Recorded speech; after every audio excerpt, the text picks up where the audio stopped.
संविधान दिवस के उपलक्ष्य में हमारे बीच में उपस्थित माननीय शिक्षकगण व मेरे प्यारे साथियों, आज 26 नवंबर का दिन हमारे लिए बहुत खास है। आज का दिन है संविधान दिवस का, जिस दिन हमारी संविधान सभा ने 1949 को संविधान को अंगीकृत किया था। हमारे संविधान का पहला पेज यानी पवित्र वाक्य प्रस्तावना है। प्रस्तावना कोई एक साधारण परिचय नहीं है,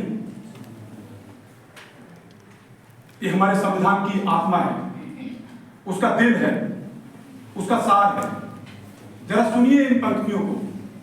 हम भारत के लोग भारत को एक संपूर्ण प्रभुत्व संपन्न समाजवादी पंथनिरपेक्ष लोकतंत्रात्मक गणराज्य बनाने के लिए तथा उसके समस्त नागरिकों को सामाजिक, आर्थिक, राजनीतिक न्याय, विचार, अभिव्यक्ति, विश्वास, धर्म और उपासना की स्वतंत्रता, प्रतिष्ठा और अवसर की समता प्राप्त कराने के लिए तथा उन समय व्यक्ति की गरिमा,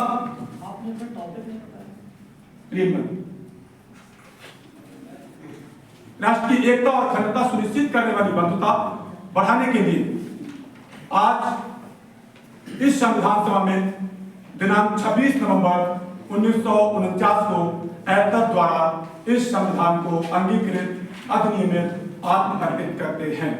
मेरे प्यारे साथियों, संविधान की प्रस्तावना हमें बताती है कि हमारा भारत कैसा होना चाहिए।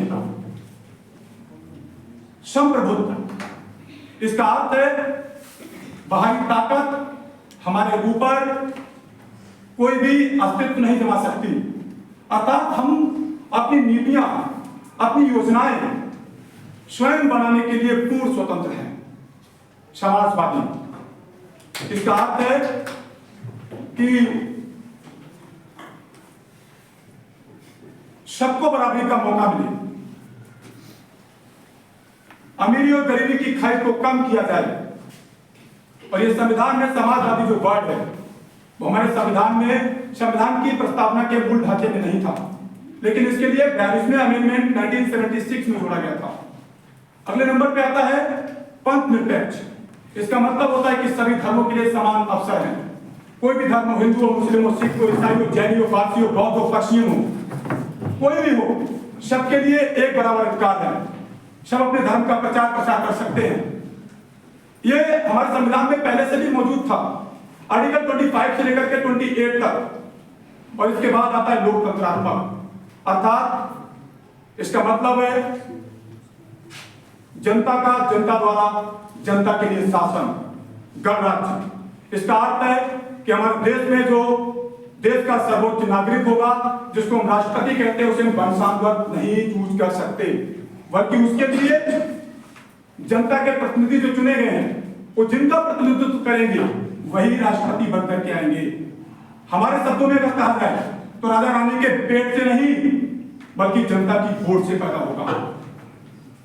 डॉक्टर बाबा साहब अम्बेडकर ने कहा था कि संविधान चाहे कितना भी अच्छा क्यों ना सही, एक दूसरे मानने वाले लोग अच्छे नहीं होंगे तो संविधान अंततः बुरा ही साबित होगा। तो मेरे प्यारे साथियों, हम छात्र हैं, हम इस देश का भविष्य हैं, हमें अपनी प्रस्तावना के सपनों को सच करना होगा।